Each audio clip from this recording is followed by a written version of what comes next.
everyone, and welcome to Radiant Love's Love Talk. My name is Angel D. Thomas, and I am the founder and CEO of Radiant Love, which was established in 2017. Radiant Love exemplifies the power of beauty, boldness, and self-confidence. I just want to encourage everyone to be the best version of themselves. Y'all be bold, y'all be beautiful, y'all be you. So October is Breast Cancer Awareness Month. And in 2015, my mother-in-law was diagnosed with breast cancer and underwent a double mastectomy. She is an extremely strong woman, and her story has encouraged me to create the 23-Day Love Talk Challenge, which consists of 23 days of love talk for the month of October in efforts to raise money for the Knitted Knocker Foundation. Knitted Knockers are a handmade breast prosthesis for women who have undergone a mastectomy or any other breast procedure. My goal is to raise $600 for Knitted Knockers, and I need your help. I am requesting $23 be donated to Radiant Love, which will be donated to the Knitted Knocker Foundation from my supporters. I need your support, and with your help, we will get the job done. Joining us tonight is Miss Mica George. I know her as Miss George, who is a wife, a mother, an educator, an entrepreneur, and a breast cancer survivor. Let's add her on now. Hey, Miss George. Hey, Angel, how are you? I am good. How are you? I'm good. That is good. Long time no see. It's so good seeing you. It's been so long, Miss George. About 10 years, Angel. I know. Can you believe that time flew like that? Y'all getting old. Okay, and I just want to thank you so much for being a guest. It really means so much to me. And I know so many people are excited about you being on here, Miss George, and are looking forward to this love talk tonight. So thank you. Thank you for having me. You are so welcome. So we're just going to adjust my camera. So we're just going to jump right on in. So our deepest fear is not that we are inadequate. Our deepest fear is that we are powerful beyond measure. It is our light, not our darkness, that most frightens us. We ask ourselves, who am I to be brilliant, gorgeous, talented, fabulous? Actually, who are you not to be? You are a child of God. Your playing small does not serve the world. There is nothing enlightened about shrinking so that other people won't feel insecure around you. We are all meant to shine as children do. We were born to make manifest the glory of God that is within us. It's not just in us, it's in everyone. And as we let our light shine, we unconsciously give other people permission to do the same. As we are liberated from our own fear, our presence automatically liberates others. So, Miss George, when I was thinking of how can I introduce Miss George, that poem instantly popped in my head because you are just this bright person. And since the Chilling days, I have known you to shine your light and it shines to other people. And you also have the Be Bright flavor in which you do the same. And one thing that you have been doing for over 10 years is giving keys to your students. And I was talking to Sierra, and we graduated long ago, and she still has her key to this day, which is amazing. And you still do. You give these keys to your kids, and you're telling them that they hold the key to their success. And I just want to ask you, how did you come up with that idea? And how do you think it has positively affected your students? Well, growing up, my parents always say success lies in your hands. You have the key to do whatever you want to do. And at CAR, I taught a Journey to Careers class where we were planning for the future. We did a 5-year plan. We did a 10-year plan. We did a lot of activities just to guide those kids to destiny, what they wanted to do. And my thought is, whatever you want to do, just make sure you love it. And you have the key to your own future. So I called the locksmith. I need some keys. They gave me some keys, and I've just been doing it ever since. And a lot of my kids kept the keys. I always have conversation about the keys. So it's just something that I've taken from Orleans Parish to Jefferson Parish, from middle school to high school. And it's something that I think it'll stick with them. Yes, because it's like a visual representation of, okay, I literally have the key to my success success Correct. in my hand. And I keep bringing up Sierra, but for her to have it this long is amazing. And I wish I had Yeah. that class. I didn't have it, but I'm gonna give me a key, and I'm gonna hold I'm my. gonna send you a key. I'm gonna send you a key. Yeah, please do. So my platform is actually created to shine light on kings and queens, as well as change the narrative in the Black community, because a lot of times we don't talk about certain things that should be normalized, such things like how to buy a home buying, or how do you balance a checkbook, or about credit, or a lot of things that we don't talk about. I want us to start talking about to become a normal conversation. And I also believe that some of these things should be taught in school, because a lot of times at home, generations before us weren't taught about it. So they can't teach somebody something that they don't know.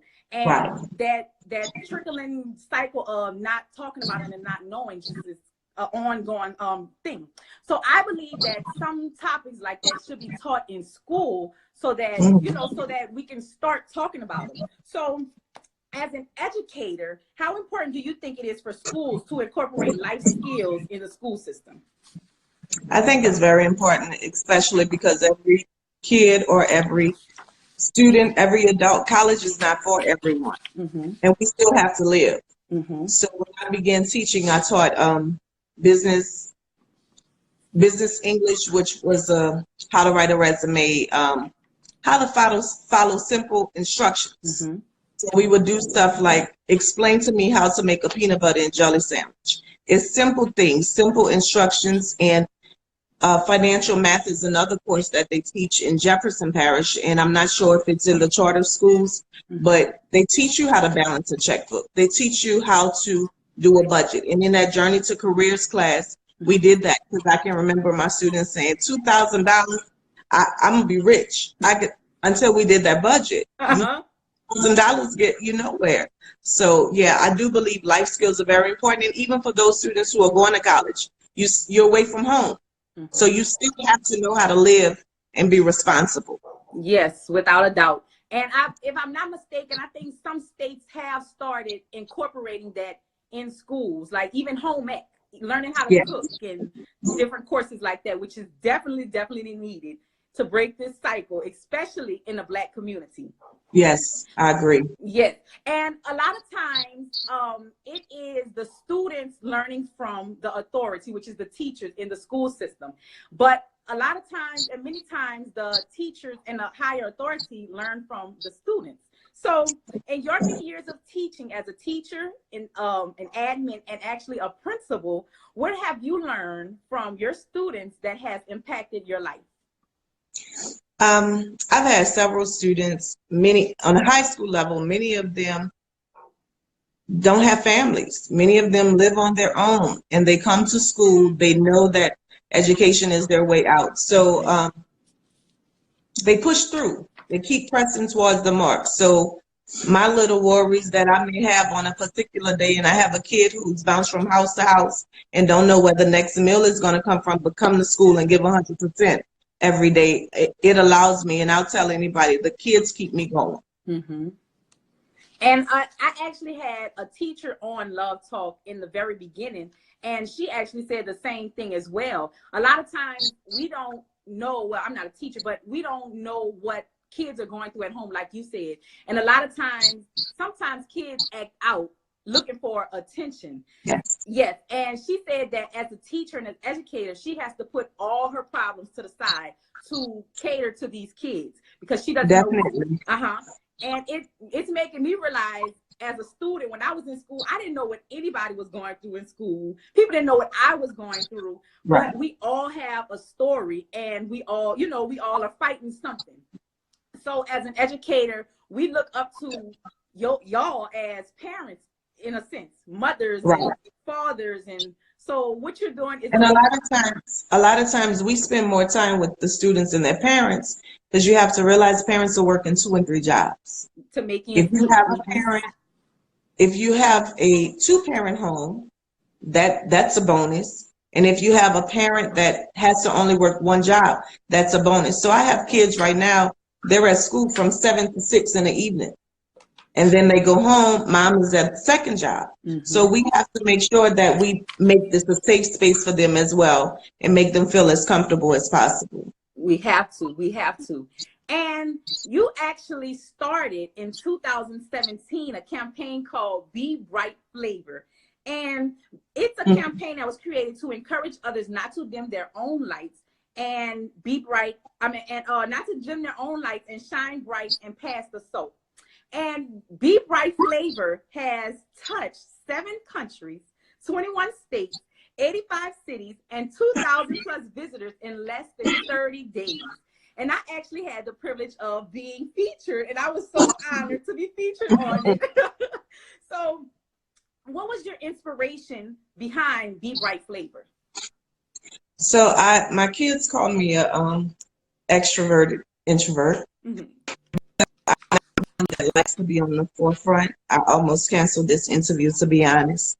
But I realized along the way that I was dimming myself down to make the people around me feel comfortable instead of being authentically me. So I had a situation where I had a boss, and we had a deadline to meet, and I was meeting that deadline, but I was also waiting for him to meet the deadline. And in turn, I turned my stuff in because I thought he turned his stuff in because that was the original plan. But he hadn't turned his stuff in and mine went in first.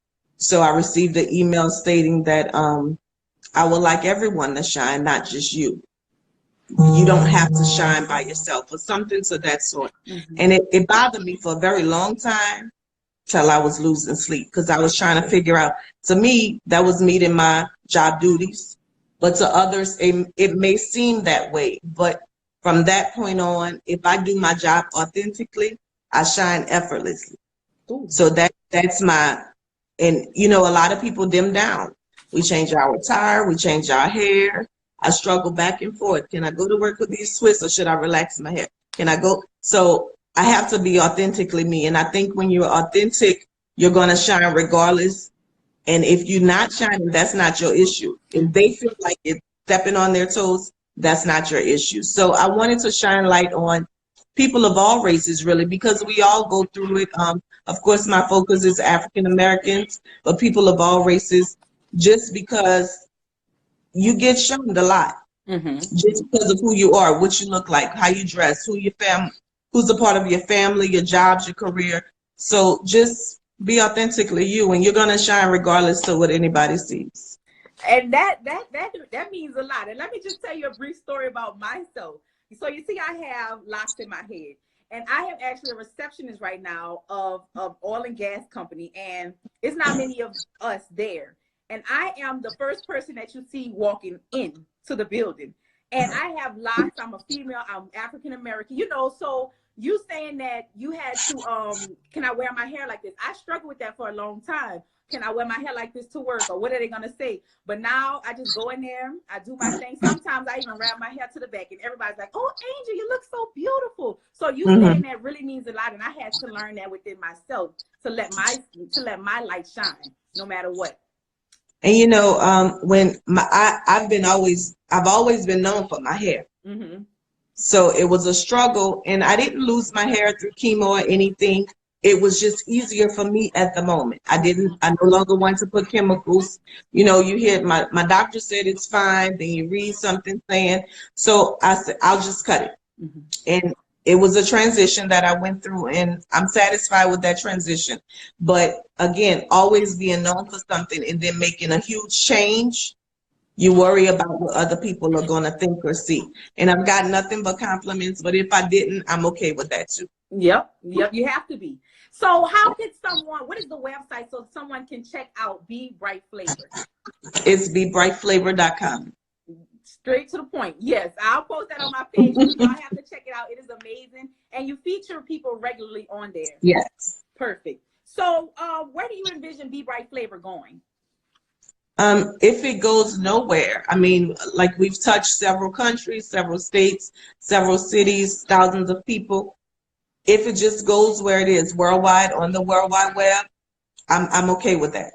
The story is told. I'm sure people are talking about it, whether they visit or not. They know. And if you look at most of my posts or what have you, I use the emoji, the crown, the bee, the light, and the world. So regardless if they check me bright flavor out or not, it's like just shine. It's okay. Shine, yes.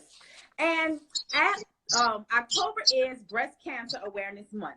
And like I said earlier, my mother-in-law was diagnosed in 2015, and she had a double mastectomy. And I literally remember it like it was yesterday when we went to the hospital for the procedure. And wait, what? When I'm sorry, I kind of get a little emotional about it. But this was before me and my husband were actually married, and I took off of work and everything. I was like, I have to be there because I never experienced that in my life, before I met her. And when I tell you, she is an extremely, extremely strong woman. And I just have to give her all of her kudos because she makes it happen. She does everything. And I always say the strength that she has, I aspire to have. And I want to tell you that because I see you on Instagram and everything. And I just want to tell you, you are a very strong woman. And I told you that once before in your DMs a while back. So let me see. I'm sorry, I'm just all over the place right now. So you live by your saying, take one day at a time and don't sweat the small stuff. So how has that encouraged you to get through difficult times? Well, when I was diagnosed with cancer, I had a moment, and I think that moment lasted all that day, but I had to figure out how I was going to live, what that plan was. I tried to live within the moment every day. I lived within the moment. Nothing seems to bother me. A lot of people think it is being nonchalant, but if it's not, how can I put this? If it's not of importance to me personally, I don't want to deal with it. And I'm okay with saying, nope, not today. I'm not doing it. I'm not doing you. I'm not doing that. I just don't. And I learned how to say no, that because other people can bring on, and nobody brought on pressure, but if I was invited somewhere or wanted to do something and I just didn't feel like going, it was okay for me to say, no, I can't go today. So when I say don't sweat the small stuff, prioritize. If it doesn't matter, if it's not life or death, basically, don't sweat it. And one day at a time. Today, let it go. Start over tomorrow. And last night when we had a phone conversation, I told you, Ms. George, I needed that at this point in time because I am currently going through things. But as soon as you told me that, I was like, I really needed that, Ms. George. So thank you for that. Thank you. And you're welcome. Support is very important. People help us get to and through things, especially our family. So how important is your support system? And if you can tell them anything right now, what would you tell them? My support system is extremely important, and support goes a long way. I had so many people on Facebook that supported me, and I've told them thank you several times. I think I did a video just saying thank you for your support, thank you for your prayers. But my immediate circle, my husband, my kids, my mom, my dad, my sister, my brother, my nephew, like my family, that's my support system. And cancer, it was different. You never expect, you're never prepared for it. You never expect it to happen to you. And that's what most people say. But and it can happen to anybody. It was my very first mammogram. But with the support of my family, I just knew that I can get through it. They lessened up all of my worry. Encouraging, nobody was down, nobody was like, oh, she's not gonna make it. Like, everybody stay positive, and I do believe how you go through something is how you come out. And I can definitely say it was God did it again. It was definitely. And I like that quote you said, how you go in it is how you come out of it. That's what you said? Yes. How you go through it is how you come out of it. That's another. I needed that one too, Ms. George. Yeah. So at the age of 14, I believe it was about 14, my mom had a lump in her breast and she actually had to get it removed. And it is very important that we do self-checks on ourselves. And according to the American Cancer Society, they recommend that women starting at the age of 45 get yearly mammograms. Then every other year, starting at 55, you get them. So what advice could you offer to someone about regularly self-checking themselves and getting a mammogram? You should definitely check at least once a month. And I'll say this, I didn't check. I just went because I made 40 and I'll go. I'm going to go. I canceled the appointment 3 times. But once I knew all of the symptoms, I was like, man, I did see that. I did see that. I did feel it. So if you check often, at least once a month, give yourself a check because things can change from 1 month to the next. When I first had my mammogram, they said it was 1 month. By the time it was time for me to have surgery, it was 2. So I went from having to have a lumpectomy to a mastectomy. Mm-hmm. So check yourself. And I know Cancer Society says 45.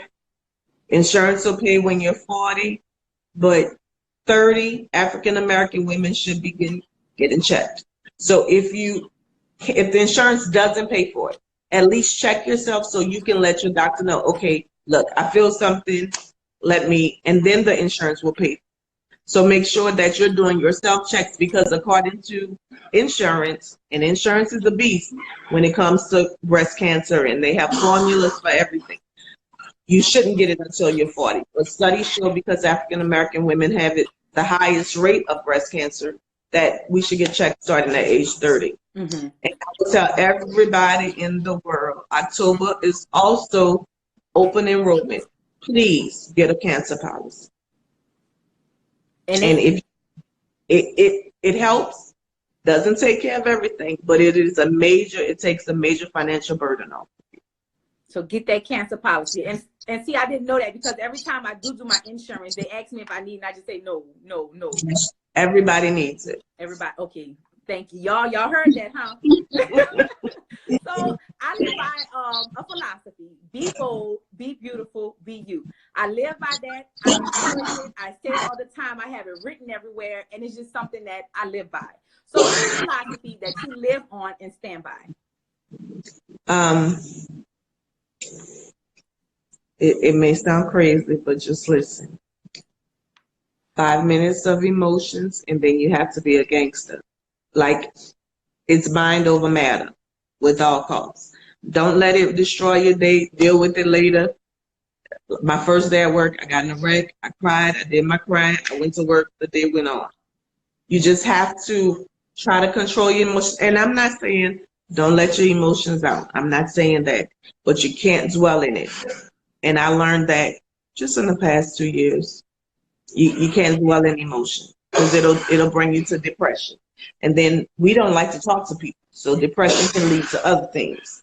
So just try it, mind over matter. Talk yourself out of things. I needed that one again, Miss George. Because I am a very emotional person. If something happens, I'm dwelling in it and I'm like, oh my goodness, but we cannot do that. And a lot of times if one thing happens, we allow that to affect our whole day. When really and truly it was that one moment that had you all upset. So what you say, 5 minutes? What you say? 5 minutes of emotion, and the rest of the time you got to be a gangster. That's right. Y'all got that, huh? So like we said, October is Breast Cancer Awareness Month. So what are some encouraging words that you can tell someone that has or is going through a difficult time? Let people help you. Be willing to accept help. You can't do it all. Between the doctor's appointments and the cooking and people are afraid to also say, do you need anything? Because you're the person that's used to having it all together. It's okay to ask for help and take help because you're going to need it. You're going to need it. I had somebody bringing Brooklyn this place. Dallas drives now. Thank God for that. I had somebody bringing Dallas. You know, it was just while my husband was here taking care of me or he was cooking or you need the support, and it's okay to ask for help if you need it. Mm-hmm. And just keep pressing towards the mark. just one day at a time. One day at a time. And like you said, what you said, Miss George, don't sweat the small stuff. Take one day at a time. Yeah. You have to. So I just want to thank you so much, Miss George. I just love you so much. You are an extremely strong woman. You have always been. And I would definitely be looking for that key. Yeah. I'll be sending it to you. Yeah. So at this point in time, I want to open up the floor to you to say whatever is on your heart. Not a whole lot. Again, the extrovert, introvert is coming through. But thank you, Angel, for having me. Keep shining your light. Don't let numbers or people discourage you. If this is something God has put on your heart, live it. Press through, press towards the mark. The mark may not be tomorrow. The mark can be 10 years down the line, but just continue to press towards the mark. And I also told you, be not weary and well doing your week if you faint not. We're not fainting. Not at all. Thank you, Ms. Joe. You've just been saying all type of gems today. Yeah, so I just want to thank you again, Ms. George. Thank you so, so much. You are just this light, and just continue to let your light shine. And like, I'm going to take your words and I'm going to live by that as well. And I just want to thank you, thank you, thank you. Tell your kids I say hello. Oh my goodness, they have gotten so big. I can't believe it. Last time I saw them, they were like what? Probably 7 or 8, something like that. Yes. Now they grown. 3 and 7, and now they're 18 and 4. Oh my goodness. 18 and 14. Oh my goodness. Time is waiting on no one. So once again, y'all, thank y'all for tuning in. Like I said, I am raising money for the Knitted Knocker Foundation. So if you would like to support me by donating $23 to Radiant Love, which will be donated to the Knitted Knockers, I would greatly, greatly appreciate that. So thank y'all for tuning in. Thank you, Ms. George, and y'all have a good night. Good night. Bye. Have a good one.